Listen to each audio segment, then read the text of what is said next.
Hello friends, welcome back to my YouTube channel easy health education. दोस्तों, आज हम बात करने वाले हैं वुंड यानी कि घाव के बारे में।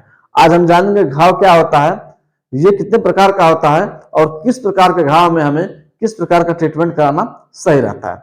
ठीक है, तो वीडियो को शुरू से लेकर लास्ट तक जरूर देखिएगा ताकि आपका कंफ्यूजन पूरा दूर हो सके। ठीक है, आइए बात करते हैं वुंड यानी कि घाव किसे बोलते हैं। दोस्तों, हमारे शरीर पे मूल रूप से लगा हुआ कोई कट या फिर किसी चीज के प्रहार से होने वाले स्किन इंजरी यानी कि जो डैमेज होता है, डैमेज वाले जगह को ही हम घाव कहते हैं। ठीक है, अब ये कितने प्रकार के होते हैं, ये दो, वैसे तो दोस्तों ये कई प्रकार के होते हैं लेकिन इसको दो भागों में बांटा गया है, जैसे कि ओपन वाउंड या फिर क्लोज वाउंड। ठीक है, यानी कि पहला है ओपन वाउंड, यानी कि ऐसे घाव जो खुला रहते हैं। ठीक है, और ऐसे घाव जो स्किन के अंदर होते हैं, चोट तो लगा है लेकिन ऊपर से कटा फटा नहीं है, उसे हम क्लोज वाउंड कहते हैं। अब वो सबसे पहले बात करते हैं इंसिडेंट वाउंड, यानी कि चीरा लगा हुआ घाव। इस प्रकार के घाव में ऑपरेशन के द्वारा जो चीरा लगता है उस घाव को भी हम इंसिडेंट वाउंड के अंतर्गत जानते हैं। और किसी तेज धार हथियार के कट जाने की वजह से भी चीरा लग जाता है, वो भी इसी के अंतर्गत आता है। सेकेंड इसमें क्या है, लैक्रेटेड वाउंड, यानी कि ऐसे घाव जिस किसी वस्तु के प्रहार से हमारे हमारे स्किन को बहुत डैमेज हो जाना, फट जाना, मसल्स का फट जाना, और जो घाव है, चीरा जो है वो अलग अलग टेढ़ा मेढ़ा हो जाना। ठीक है, इस प्रकार के घाव को हम लैक्रेटेड वाउंड कहते हैं। नेक्स्ट है पंक्चर्ड वाउंड, यानी कि पंक्चर का मतलब जानते हैं ना, गाड़ी पंचर रहती है वही वाला पंचर। हाँ, जैसे किसी नुकीले चीज के प्रहार से, जैसे मान लीजिए कोई नुकीली चीज है और शरीर में इंजर्ड हो गया, पूरा अंदर तो पंचर हो गया, चाकू से भी हो सकता है, नुकीली चीज से भी हो सकता है, कोई कांच का टुकड़ा है, शीशा पतला सा है, उससे भी ये हो सकता है। ठीक है, इस प्रकार के घाव को हम पंक्चर्ड वाउंड कहते हैं। ठीक है, नेक्स्ट का है पेनिट्रेटिंग वाउंड, यानी कि इस प्रकार के घाव जिसमें हम तेज धार वाले हथियार से या बहुत तेज जो होता है वो हथियार, बहुत तेज, जैसे कोई मशीन चल रहा है, बहुत तेज चल रहा है, उसमें लग गया, पूरा कट गया। ठीक है, या फिर कोई गोली चल गई, जैसे गन शॉट वाउंड होता है, जैसे कोई गोली मार दिया किसी को तो ये अंदर गया, ये आर पार भी जा सकता है, और वो चीज जो जिस प्रहार जो हुआ है या फिर गोली, वो गोली अंदर भी रह सकती है या फिर आर पार हो सकती है, या फिर कोई और वस्तु जो बहुत तेज चलते चलते आ रहा है, ये आर पार धंस गया या फिर उसी में रह गया। इस प्रकार के जो इंसिडेंट से जो घाव बनते हैं उसे हम पेनिट्रेट वाउंड के नाम से जानते हैं। ठीक है, नेक्स्ट क्या है दोस्तों, बर्न वाउंड, यानी कि किसी प्रकार से कोई व्यक्ति जला हुआ है, ये चाहे विद्युत से, कोई इलेक्ट्रिसिटी से जल गया है, कोई स्किन जल गया, ठीक है, या फिर कोई रासायनिक केमिकल से जल गया है, या फिर आग लगने की वजह से जल गया है। इस प्रकार के घाव को हम बर्न वुंड के अंतर्गत जानते हैं। ठीक है, नेक्स्ट क्या है, अब्रेशन वाउंड। ठीक है, इस प्रकार का घाव जो होता है दोस्तों, ये घर्षण की वजह से होता है। जैसे मान लीजिए बाइक चला रहे, कोई एक्सीडेंट हो गया, ठीक है, छोटा मोटा एक्सीडेंट हुआ, रगड़ गया, शरीर छिल गया, स्किन छिल गया, छिलना, इसी को ही हम एब्रेशन वाउंड के अंतर्गत जानते हैं।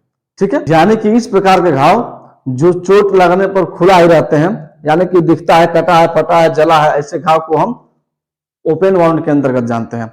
अब क्लोज वाउंड क्या होता है दोस्तों, यानी कि बंद घाव क्या होता है, उसके अंदर क्या आता है, कंट्यूशन वाउंड, यानी कि भीतरी घाव, जैसे किसी पत्थर के चोट से या फिर किसी वस्तु के आघात से, क्या फिर ऊपर से कोई कुछ गिर गया, उसका सर पे चोट लग गया, चाहे शरीर पे चोट लग गया और वो फूटा नहीं, सूजन आ गया, स्वेलिंग आ गया, ब्लड जम गया। ठीक है, तो इस प्रकार के घाव कंट्यूशन वाउंड के अंतर्गत आते हैं। यानी कि क्लोज वाउंड, यानी कि घाव तो है लेकिन अंदर है, बंद है, बाहर से दिख नहीं रहा है। नेक्स्ट क्या है, सेरोमा वाउंड, यानी कि उसी चोट की वजह से हमारे स्किन के अंदर एक पानी की झिल्ली बन जाती है, यानी कि लिक्विड इकट्ठा हो जाता है, पैकेट ऑफ फ्लूइड, पानी जमा हो जाता है, उसको हम सेरोमा घाव बोलते हैं। ठीक है, नेक्स्ट क्या है, हेमेटोमा वाउंड, और उसी चोट पे अगर उसके अंदर बहुत ज्यादा चोट लग गया, बहुत तेज, यानी कि नस डैमेज हो गया है, नस की वजह से उसमें ब्लड फ्लो हो गया और बाहर से कटा नहीं है, तो वहां पे ब्लड जम जाता है।